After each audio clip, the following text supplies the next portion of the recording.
think about something, just in your head. When was the last time you checked your bank account and felt that drop? Not panic, not emergency, just that quiet hum of something isn't adding up. Maybe it was a Sunday night, maybe it was the morning after payday when you looked at the number and thought, I worked all week, I always work. Where did it go? You didn't tell anyone. You closed the app, made yourself a coffee, and told yourself next month will be different. Here's what I need you to hear. You are not alone in that silence. In 2026, 54% of Americans are living paycheck to paycheck. That's from Ramsey Solutions' State of Personal Finance report, released months ago. More than half the country, people who are working, paying bills, showing up every single day, and still ending every month with almost nothing left. And the most painful part? Most of them look completely fine from the outside. That's America's most kept secret. Not political, not corporate, personal. Millions of people performing wealth publicly while privately drowning. Neil Gabler wrote about it in The Atlantic, called it the secret shame of middle-class America. Successful writer, reasonably prosperous by every appearance, couldn't cover a $400 emergency. That was nearly a decade ago. It's gotten worse. But here's what nobody told Neil Gabler, what nobody told you. This didn't happen because of you. Welcome to Floxy Wealth Coach, where we don't just talk about money, we talk about the truth about money. I'm Floxy. This channel exists for one reason, to give you the financial education nobody handed you growing up. Hit subscribe, because what's coming next, you're going to want to stay. Let's get into it. Let me show you what's actually happening underneath the surface of American finances right now. Not opinions, numbers. The Federal Reserve's own survey, 2024, found that 37% of Americans cannot cover a $400 emergency with cash. $400. That's not a medical crisis. That's a car repair, one urgent care visit, 2 weeks of groceries for a family of 4, and more than 1 in 3 Americans cannot handle it without borrowing. Now look at retirement. A 2026 study by Clever Real Estate found the average American retiree has $288,700 saved. Sounds like a lot until you see what that same retiree says they need to retire comfortably. $823,800. That's a gap of over $500,000 per person. Think about Robert. He's 61. 3 years from retirement, did everything society told him to, worked hard, raised his kids, kept the lights on. He has $40,000 saved, and he is terrified. Robert is not an exception. Robert is the rule. Then there's Social Security, the backup plan 91% of retirees depend on. The Social Security trustees reported in 2024 that the trust fund is projected to run dry by 2033. Without intervention, benefits cut by 20 to 25%. That's less than 10 years away. Meanwhile, America ranks 27th globally in household savings rate. 27th. This collapse isn't coming. It's already here, happening quietly, one tap to pay at a time. So if it's not you, then what is it? 18 months ago, I went to Japan, not as a tourist, as a researcher. I wanted to understand one thing, how a country with lower median household income than America had built more generational household wealth per family. On my 3rd day in Kyoto, sitting in a tiny tea house with paper walls and a wooden floor, I met a woman named Keiko, 73 years old, retired schoolteacher. Never owned a credit card with a revolving balance, never downloaded a budgeting app, never listened to a single finance podcast. And she had more financial peace than almost every American I have ever met. I asked her how. She smiled, poured more tea, and said, "My grandmother taught me." That's it. No app, no algorithm, no influencer. Her grandmother. Here's what you need to understand about Japan. The cultural relationship with money there is almost the mirror opposite of America's. Displaying wealth is considered tasteless. Carrying credit card debt is genuinely unusual. Saving before spending isn't a tip. It's just what you do. It's not a financial strategy. It's a philosophy. And that philosophy has 10 habits at its core. Keiko taught me all 10, and I'm giving them to you right now. The first habit Keiko showed me cost $3. It's called Kakebo, pronounced Kakebo, and it has been running Japanese households since 1904. Hani Motoko, Japan's first female journalist, created it not for Wall Street, not for investors, for ordinary women managing ordinary households with limited money and zero financial power. It's a notebook. That's it. Every month, you write down 4 things: your needs, your wants, your culture spending, and your unexpected expenses. By hand. Not on your phone, not in an app. By hand. Research published in Science Advances confirms that handwriting activates memory and behavioral awareness in ways typing cannot replicate. When you write down that you spent $42 on DoorDash under the category want in your own handwriting, your brain registers it differently. It cannot unsee it. That's the entire mechanism. David is 41, software engineer, earns $95,000 a year, and had nothing saved. First month of Kakebo, he found $340 in want spending he genuinely didn't know existed. Same income, new eyes. Your budgeting app keeps you asleep because it does the work for you. This notebook wakes you up. And once your brain is awake, it cannot go back to sleep. The second habit doesn't have an English translation because English doesn't have a word for it. Mottainai. It means what a waste. But deeper than that, it's a feeling, a moral weight. In Japan, wasting something of value, food, clothing, money, time, carries genuine shame, not social shame, internal shame. And it is quietly saving Japanese households thousands of dollars a year. Here's what it looks like in America without Mottainai. The average American household throws away 30 to 40% of the food they purchase. That's $1,500 to $2,100 per household per year thrown directly into the trash. Maria is 34, nurse in Texas.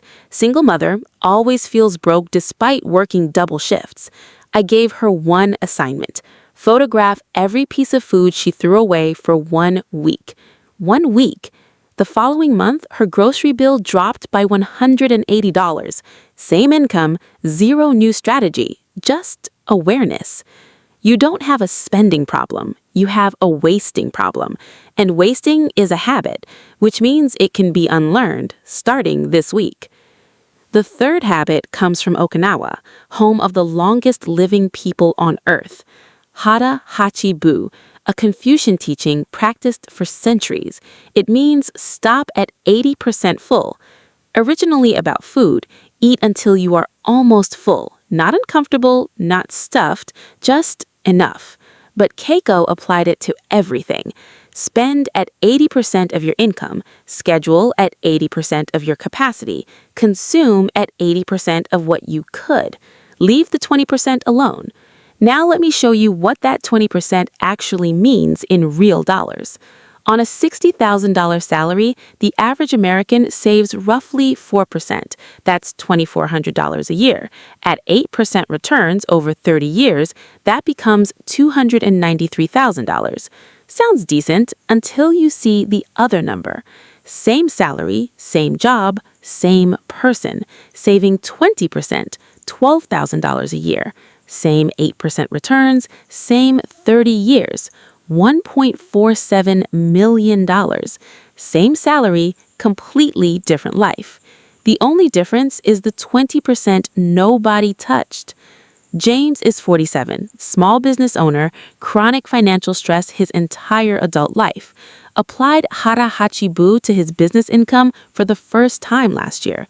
He called it the most uncomfortable and most important decision he ever made. The 20% you never touch is not what you're giving up. It is what you're giving your future self. And your future self is running out of time to receive it. The fourth habit is the one that makes every other habit sustainable. Kaizen, continuous improvement, but not dramatic improvement, not January overhaul improvement. 1%. That's it.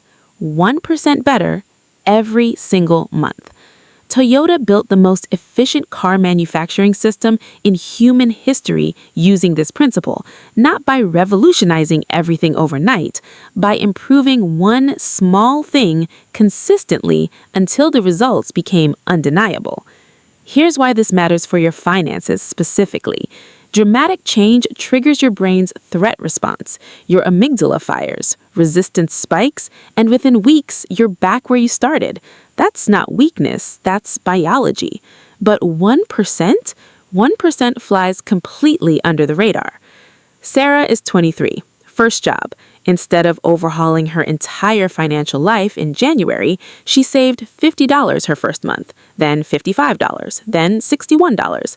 By December, she was saving $200 a month without a single moment of financial pain.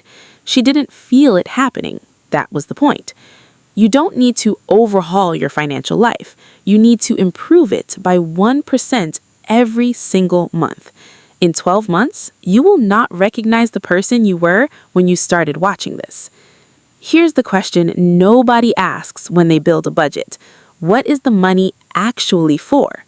Not theoretically, specifically, what is your money for? Ikigai. It means reason for being, your purpose anchor, the thing that makes you get up in the morning with intention rather than obligation. Apply it to money, and something shifts that no budgeting system can manufacture. Purpose replaces willpower.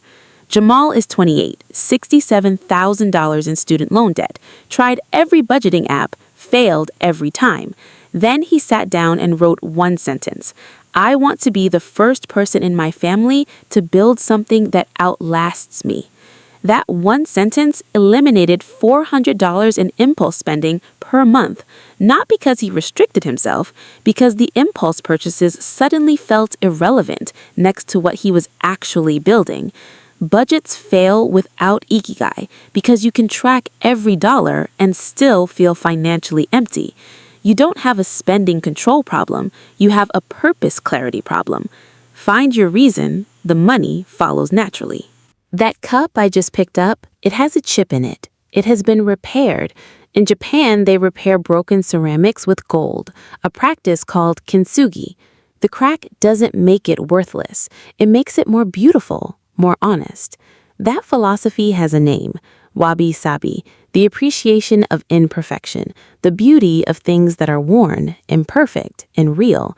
And it is costing American households a fortune they don't even notice leaving. The average American spends approximately $9,500 every year on apparel, home furnishings, and electronics, not because those things stopped working, because they stopped feeling new. That's not a need, that's dissatisfaction on a payment plan. A 25% reduction in that spending just by asking, does this still work before replacing it, redirects $2,375 per year.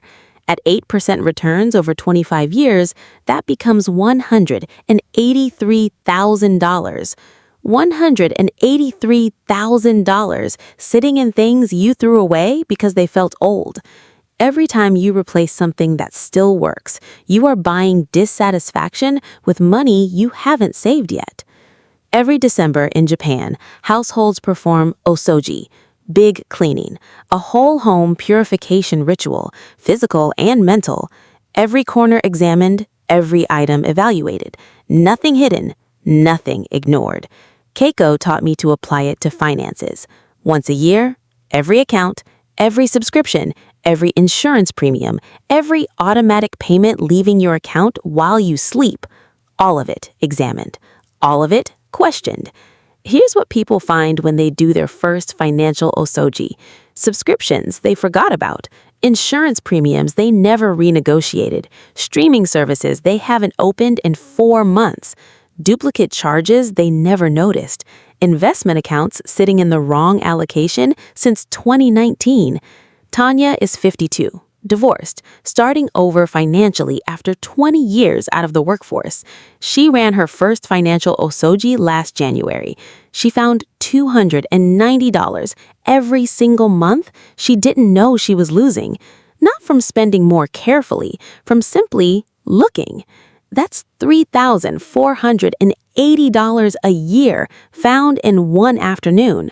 You are not just losing money by spending too much. You are losing money by never looking at what leaves automatically while you sleep. This eighth habit is the one that separates wealthy people from everyone else, and it has nothing to do with how much they earn. Chokin, savings, but specifically saving before spending, not after. Not whatever's left at the end of the month, before, first, automatically. Here's the sequence that changes everything. Most Americans follow this order: earn, spend, hope something's left. Japan's cultural default is different. Earn, save, spend what remains. Sounds like a small semantic difference. It is not. It is a structural transformation. Derek is 39, teacher in Atlanta. Take-home pay, $4,800 a month. He automates $960, exactly 20% to savings the morning after every payday, before any bill, before groceries, before anything. He never sees it. He never misses it. Over 20 years at 8% returns, that automated habit builds $570,000. His colleague, same salary, same school, same city. The only difference? Sequence. Parkinson's law says spending expands to fill income available. Chokin breaks that law by removing the money before the expansion begins. Wealthy people are not more disciplined than you. They automated the decision, so discipline was never required. Save first, spend what remains. That is the entire secret. The ninth habit has nothing to do with numbers and everything to do with money. Shinrin-yoku, forest bathing, the Japanese practice of spending deliberate, contemplative time in nature. No destination, no agenda, no transaction, just presence. But the broader principle Keiko taught me goes beyond forests. I call it free living, deliberately building your leisure, your social life, your weekends around experiences that cost nothing. Walking, cooking together, reading, sitting outside, tea at home with someone you love. Here's what it costs America when it's missing. The average American spends approximately $3,000 every year on entertainment as consumption. Concerts, restaurants, streaming, events. Fun as a financial transaction, something you purchase rather than something you experience. Maria, our nurse from Texas, 6 habits in, tried her first free living weekend. She said it felt strange for about 4 hours. Then it felt like relief. Then it felt like something she couldn't name but hadn't felt in years. The financial dividend was real. The savings were real, but the unexpected return was something quieter. She stopped wanting as much. You were taught that fun costs money. Japan discovered 1,000 years ago that the best moments of life are free. The money you save is the bonus. The peace you gain is the real return. The 10th habit is the one that makes every other habit compound. Hansei, sincere, honest self-reflection, not self-criticism, not shame, just honest examination. In Japan, children are taught Hansei in school, not as punishment, as a life skill, the practice of looking back clearly so you can move forward better. Applied to finances, it takes 10 minutes, once a month, 3 questions only. Did I meet my savings goal this month? What spending brought me genuine value? What would I do differently next month? That's it. 10 minutes, 3 questions. Here's why it matters more than any other habit on this list. Without Hansei, each habit operates in isolation. Kakebo doesn't talk to Chokin. Mottainai doesn't inform Kaizen. Separate practices, separate results. With Hansei, they become a system. They talk to each other. They sharpen each other. Every month, the whole machine gets more precise. Remember Robert, 61 years old, 3 years from retirement, $40,000 saved, terrified. Robert started Hansei 6 months ago. Combined with Chokin and Kakebo, he has added $14,000 in 6 months. Not from a raise, not from a windfall, from finally looking. Every habit on this list gets sharper every time you practice Hansei. It is the habit that powers every other habit. Miss it and the system stalls. Practice it and the system accelerates. I want to take you back to that tea house in Kyoto. Paper walls, wooden floor, 2 cups of tea between me and a 73-year-old retired schoolteacher who had never earned what you earn and had more financial peace than almost anyone I know. I asked Keiko one final question before I left. What is the secret? She thought for a long moment. Then she said something I have been thinking about every single day since. We were never taught that more is better. We were taught that enough, carefully tended, becomes everything. That's it. That's the entire philosophy underneath all 10 habits. Not deprivation, not restriction, not sacrifice. Intention. Now think about that Sunday night, that bank app, that quiet drop in your chest. That moment doesn't have to be your story anymore, because the 10 habits you just learned didn't come from a bank. They didn't come from a financial influencer trying to sell you something. They came from a grandmother who learned them from her grandmother, who learned them from hers. They survived world wars, economic collapse, natural disasters. They will survive your credit card balance.